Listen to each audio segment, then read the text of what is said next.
Hi friends, Sahana ಬಾದಾಮ್ ಬ್ಲಾಗ್ಸ್ಗೆ ಸ್ವಾಗತ. ಎಲ್ಲರಿಗೂ ಬೊಂಬೆಗಳ ನಾಡು ಚನ್ನಪಟ್ಟಣದಲ್ಲಿರುವಂತಹ ಅಪ್ರಮೇಯ ಸ್ವಾಮಿ ದೇವಸ್ಥಾನವನ್ನು ಪರಿಚಯಿಸುತ್ತಿದ್ದೇವೆ.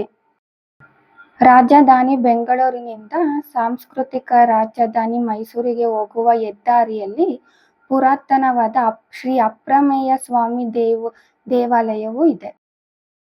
ಈ ದೇವಾಲಯವು ವೈಷ್ಣವ ಪರಂಪರೆಗೆ ಸೇರಿದ್ದಾಗಿದೆ. ವಿಗ್ರಹವು ಚತುರ್ಯುಗ ಮೂರ್ತಿಯಾಗಿರುತ್ತದೆ.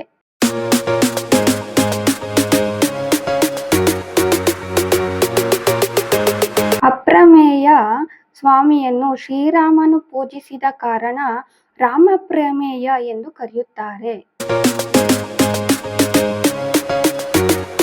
ಕ್ರಿಸ್ತಶಕ 400ನೇ ಇಸವಿಯಲ್ಲಿ ವಿಜಯಪಾಲರಾಜನು ಈಗಿನ ದೇವಸ್ಥಾನದ ಮುಖ್ಯವಾದ ಭಾಗವನ್ನು ನಿರ್ಮಿಸಿರುತ್ತಾರೆ. ಇದು ಬಂದ್ಬಿಟ್ಟು ತೇರು ನಿಲ್ಲಿಸುವ ಜಾಗ.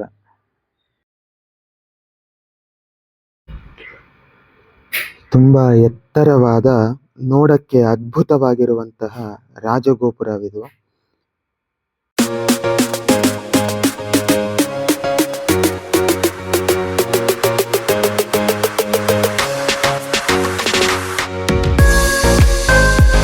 ಶಕ 9ನೇ 10ನೇ ಶತಮಾನದಲ್ಲಿ ಚೋಳ ರಾಜ್ಯರು ಜೀರ್ಣೋದ್ಧಾರ ಮಾಡಿದ್ದರು.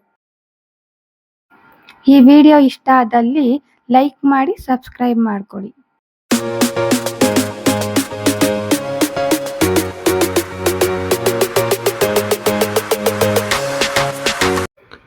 ಸಾವಿರದ 600 ವರ್ಷಗಳ ಇತಿಹಾಸವನ್ನು ಹೊಂದಿರುವಂತಹ ದೇವಾಲಯ ಇದು.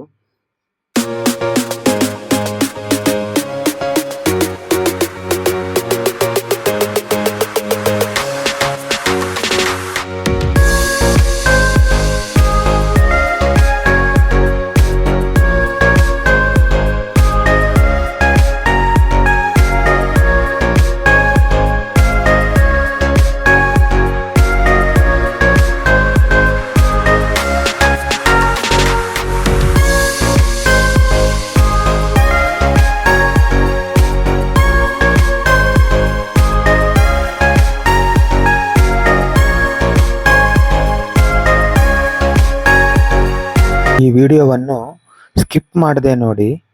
ಹಾಗೆ ಈ ದೇವರಿಗೆ ಇನ್ನೊಂದು ಹೆಸರಲ್ಲಿ ಕೂಡ ಕರೀತಾರೆ, ಅಂಬೇಗಾಲ್ ಕೃಷ್ಣ ದೇವಾಲಯ ಅಂತ ಕೂಡ ಕರೀತಾರೆ. ಇಲ್ಲಿ ಸಂತಾನಕ್ಕೋಸ್ಕರ ಹರಸುವಂತ ಭಕ್ತರ ಸಂಖ್ಯೆ ಕೂಡ ಹೆಚ್ಚಾಗೇ ಇರುತ್ತೆ.